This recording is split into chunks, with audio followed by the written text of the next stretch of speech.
আসসালামু আলাইকুম, আমি মোহাম্মদ আফসার উদ্দিন। আমরা এই গাড়িটা এলপিজি কনভার্সন করেছি।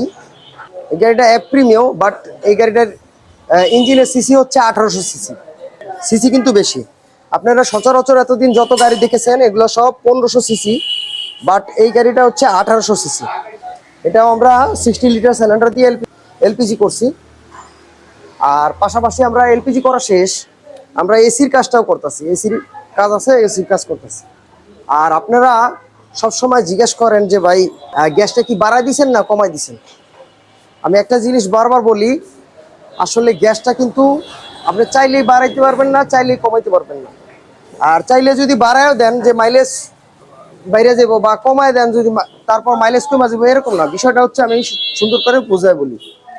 সিলিন্ডারের ভিতর পিস্টন কিন্তু এভাবে আপ ডাউন করে। 50-50 লাগবে, 50% ফুয়েল, 50% অক্সিজেন। তাহলে ঠিক আছে। আপনি যদি কোনো পার্সেন্টেজ 50-এর জায়গায় যদি অক্সিজেন 60% ঢুকাই দেন, বা 50-এর জায়গায় যদি অক্সিজেন 40% দিয়ে দেন, তাহলে একটা জিনিস হবে, ফুয়েল যাবে তখন 60%, আর 40% যাবে হচ্ছে অক্সিজেন। এখন 40% অক্সিজেনের কারণে আপনার 40% ফুয়েলই পুরব, বাকি 20% ফুয়েলটা ওয়েস্টেজ যাবে, মানে বাদ হয়ে যাবে, কোনো কাজে লাগবে না, আগুন ধরবো না। কারণ এটা কিন্তু খোলা জায়গা না, এটার ভিতরে লিমিট, অক্সিজেনটা লিমিট পরিমাণে দেওয়া হয়। যার কারণে আপনি যদি ফুয়েল বেশিও দেন, আপনার আসলে ওটা কোনো কাজে হবে না। মনে করেন অক্সিজেনের জায়গায় যদি 60% ফুয়েল দেন আর 40% অক্সিজেন দেন, তাইলেও আপনার আসলে কোনো লাভ নেই, উল্টা আরো লস। 20% মানে 20% লস। আবার যদি অক্সিজেন বাড়ায় দেন, ফুয়েল কমায় দেন, তাহলেও আপনার ওই জায়গায় যে ক্যাপাসিটি, টোটাল সিলিন্ডারের যে ক্যাপাসিটি, এর ভিতরে 20% ওয়েস্টেজ যাবে।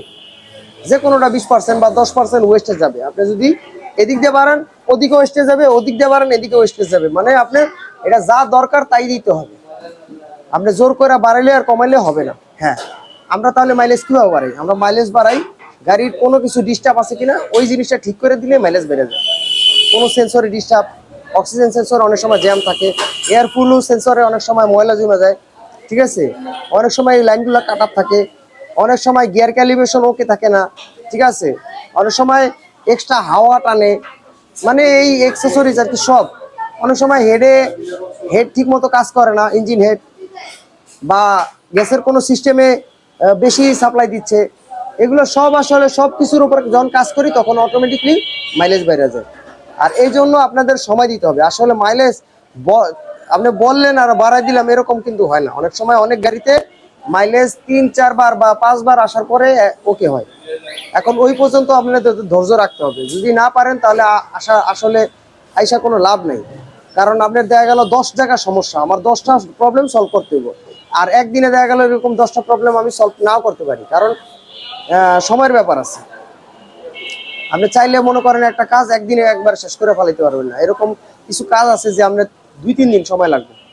তো আপনার এটা বারে বারে আইসা করতে হবে, বা আপনি চাইলে একবারে রাইখা যে ভাই আমার এটা কমপ্লিট করে দেন, 3-4 দিন গাড়ি রেখা কমপ্লিট করে দেন, এটাও করা যাবে, সমস্যা নেই। দুইভাবে সম্ভব। যারা পুরান কাস্টমার তাদের গাড়িগুলোই আমরা রাখি, নতুন কাস্টমারদের গাড়ি আমরা বললেও রাখি না, ঠিক আছে। এটা খুব রেয়ার, কারণ আপনারা আমার সম্বন্ধে জানেন না, বা আমার সম্বন্ধে ট্রাস্ট আছে কি নাই। আসলে আমার জায়গা হইলেও আমি ঠিক একই কাজ করতাম। এই কারণে আমরা বলি আগে কাজ করায়, মানে এটা সময় সাপেক্ষ ব্যাপার, মানে হুট করে কিন্তু মাইলেজ বাড়ানো সম্ভব না। হ্যাঁ, যদি আপনার অল্প সমস্যা থাকে গাড়িতে, যে হ্যাঁ এইগুলো সলভ করলেই হয়ে যাব। আমরা কাজ করতে করতে একটা অভিজ্ঞতার ব্যাপার হয়েছে, তো তাদের ক্ষেত্রে যে এক চান্সে হয়ে যায়।